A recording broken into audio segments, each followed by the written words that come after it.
지난 4월 10일 일요일에 엘 클라시코 올드펌과 함께 세계 3대 더비라고 불리우는 이스탄불 더비가 제가 살고 있는 동네 카디큐에서 경기가 펼쳐졌는데요. 스포츠에 관심은 많은데 터키 리그에 대해서는 4년째 살고 있는 지금도 잘 모르는 것 같아서 터키 축구 리그 시페르 리그에 대해서 한번 알아봤습니다. 먼저 재미없는 역사는 짧고 간단하게만 알아보도록 할게요. 1960년대에 오스만 제국 시절에 현재 그리스 땅인 테살로니키에서 영국 해군들이 축구를 하면서 시작되었다고 합니다. 1898년에 본격적으로 리그를 시작하려 했는데 인파가 하도 몰려가지고 당국이 놀래갖고 리그를 중단하고 팀을 해산시켰다고 합니다. 1903년에 베식타시 등 창단을 하기 시작하면서 다시 인기를 얻고 해외 투자도 활발해지면서 이스탄불, 앙카라 등 지역 리그가 창설되었고 1952년에는 이스탄불 리그라는 정식 리그가 출범이 되었어요. 1959년에는 이스탄불, 앙카라, 이즈미르 중심으로 리그가 출범이 되었고 점점 확장되다가 1964년에 강등제를 도입하고 2001년에 시페르 리그로 이름을 변경하게 되었습니다. 역사상 이스탄불을 연고로 하지 않는 팀의 우승은 딱 두 팀, 트라부존이랑 부르사뿐입니다. 터키에서 가장 인기가 많은 세 팀은 베식타시, 갈라타사라이, 페네르바체입니다.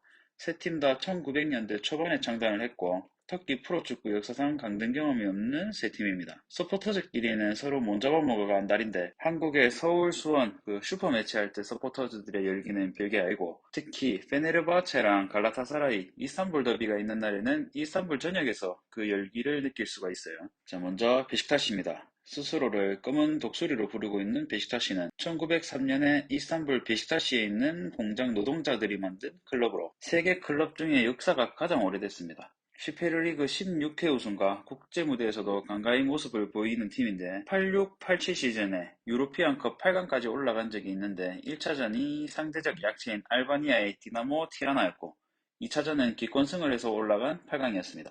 8강에서는 디나모 키이우에 8대0으로 대패하였고 그래서 탈락을 했죠. 한국에서도 잘 알려진 기네슈 감독님이 2015년부터 19년도까지 감독을 맡기도 했었는데 감독 재임 기간 동안 2회 우승을 차지하기도 했습니다. 지난 20, 21 시즌 챔피언으로 현재 디펜딩 챔피언인데 올해는 그 자리를 지키기는 조금 어려워 보입니다. 다음은 갈라타사라이입니다.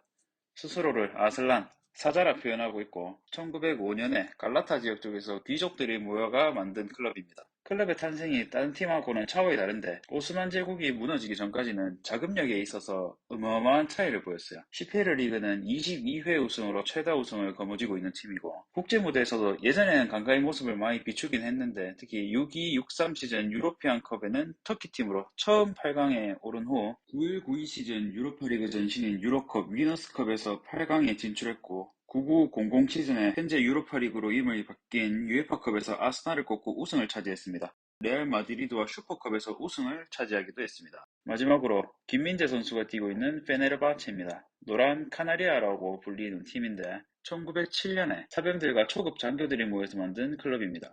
초반에는 자금력이 딸려서 두각을 나타내지는 못했는데 1920년대에 오스만 제국이 무너지고 신터키 정부가 세워지면서 상황이 역전됐어요. 터키의 국부라고 불리는 아타투르크가 페네르바체 서포터였다고 구단 홈페이지에서 밝히고 있는데요. 아타투르크가 갈라타사라이전 경기를 갈라타사라이 팬 3명, 페네르바체 팬 3명이랑 같이 보던 중에 스코어가 3대3이 되자 여기도 3대3이네 라고 했다는 그 일화가 있죠. 국제무대에서는 큰 두각을 나타내지는 못하는 팀인데요. 12-13 시즌 유로컵 4강까지 오른 적이 있지만 그 이후로는 조용하네요. 21년에 대한민국 국가대표 중앙수비수 김민재를 영입하면서 한국인들에게 많은 관심을 받고 있는 팀이죠. 현재 22년 4월 15일 리그 2위를 달리고 있는데 우승권에 진입하기는 좀 힘들어 보입니다. 김민재 선수를 말씀드린 김에 역대 터키에서 얼굴을 보인 한국인 선수들도 한번 살펴보겠습니다. 제일 먼저 1998년에 카르데미르에 입단한 김도용 선수인데요. 5경기만 출전하고 6개월 만에 방출됐다고 하네요.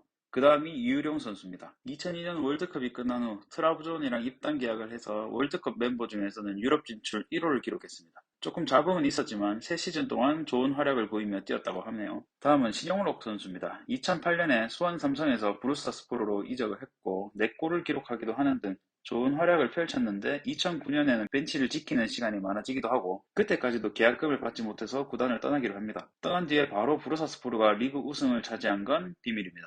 이후에 제주 유나이티드로 이적을 했는데 급성 심정지로 안타깝게 그라운드를 떠나게 됐었죠. 지금은 감독으로 복귀하기 위해서 노력을 하고 있다는 그런 기사가 있네요. 화이팅입니다. 그리고 6년 뒤 16년도에 석현준 선수가 이울용 선수가 뛰었던 트라브존으로 임대 이적을 하게 되는데요. 뭐 그 별 큰 활약 없이 다시 FC 포르투로 임대 복귀하게 됩니다. 작년 2021년에는 국가대표 센터백 김민재 선수의 페네르바체 이적설이 오피셜로 떴죠. 유럽 상위리그 이적설이 시즌 초반부터 계속해서 뜰 만큼 완벽한 활약을 해주고 있는데요. 제가 지금 살고 있는 곳이 페네르바체 홈구장이 있는 카디큐입니다.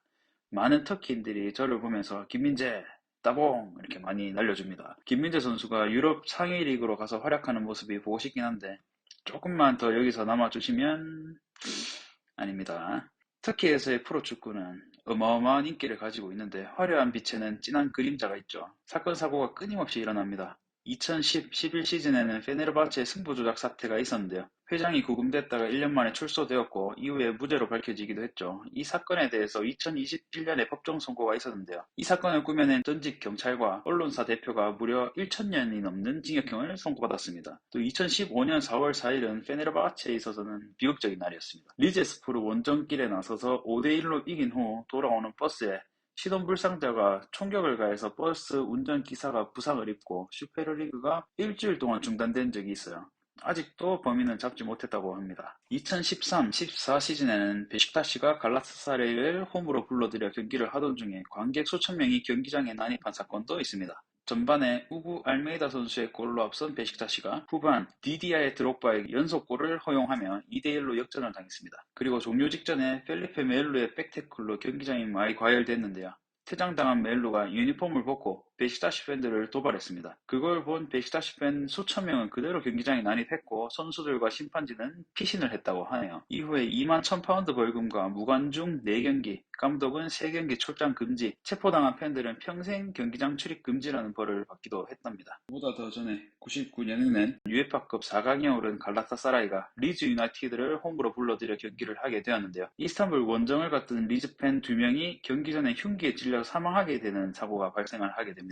체포된 범인의 말로는 리즈 서포터가 터키 국기로 밑닦는 자세를 하면서 냄새나는 칠면조라고 욕을 했기 때문에 그런 일을 저질렀다고 하네요. 경기는 갈라타사라이가 2대0으로 승리를 했고 원정길에서도 2대2로 비기면서 결승에 올랐고 결승전에는 아스날을 만나서 우승을 차지했죠. 이런 사건 사고가 많이 일어나는 터키 슈페르리그에서 특히나 더 사건 사고가 많고 열기가 불덩이처럼 일어나는 매치가 페네르바체랑 갈라타사라이 즉 이스탄불 더비입니다. 엘 클라시코, 올드펀과 함께 세계 3대 더비로 불리는 이스탄불 더비는 유튜브에 검색만 하면은 의자들을 불태우고 물병 집어던지고 어마무시한 장면들을 마주할 수 있습니다. 1905년에 창설한 귀족들의 클럽인 갈라타사라이랑 1907년에 창설한 초급 군인들의 클럽인 페네르바체의 매치는 초기에는 갈라타사라이의 완승입니다. 1909년 친선전으로 공식 경기를 가진 이래로 1921년까지 24전 24승을 거뒀습니다. 1922년에 오스만 제국이 무너지고 자금 사정이 뒤바뀌면서 서로 간의 전쟁이 역전되기 시작했습니다.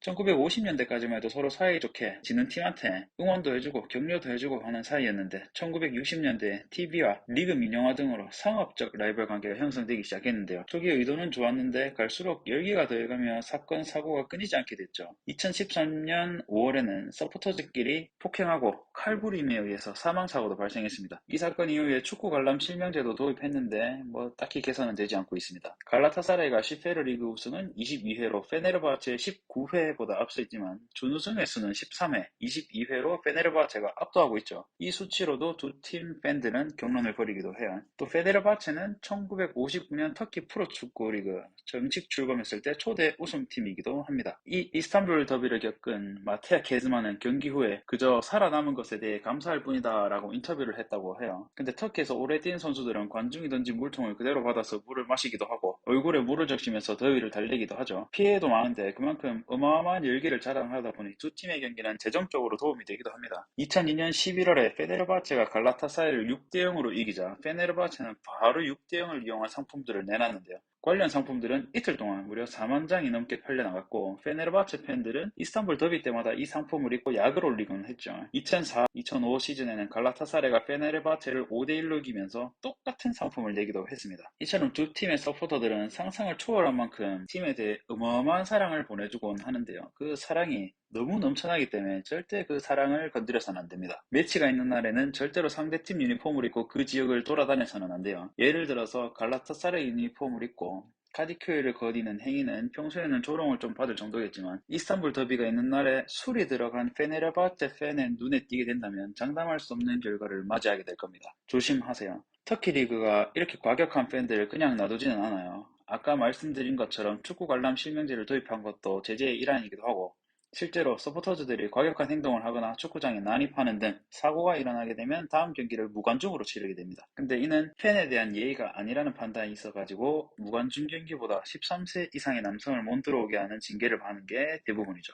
여성, 아동들만 무료로 입장을 하게 되어 팬들은 즐겁고 구단은 재정적인 타격을 받게 하는 그런 징계를 내리게 됩니다. 오늘은 터키 리그랑 이스탄불 더비에 대해서 알아봤는데요. 이번 영상 반응이 좋으면 다음에는 김민재 선수가 활약하고 있는 페네르바체 위주로 한번 다뤄볼까 합니다. 경기장도 한번 찾아가보고 상품들이 진열되어 있는 팬샵에 가가지고 얼마인지 가격대라든가 어떤 상품이 있는지 직접 한번 알아볼까 합니다. 그럼 다들 여기까지 봤으면 좋아요와 댓글 그리고 구독 한번 부탁드립니다. 두 번 누르면 안 됩니다.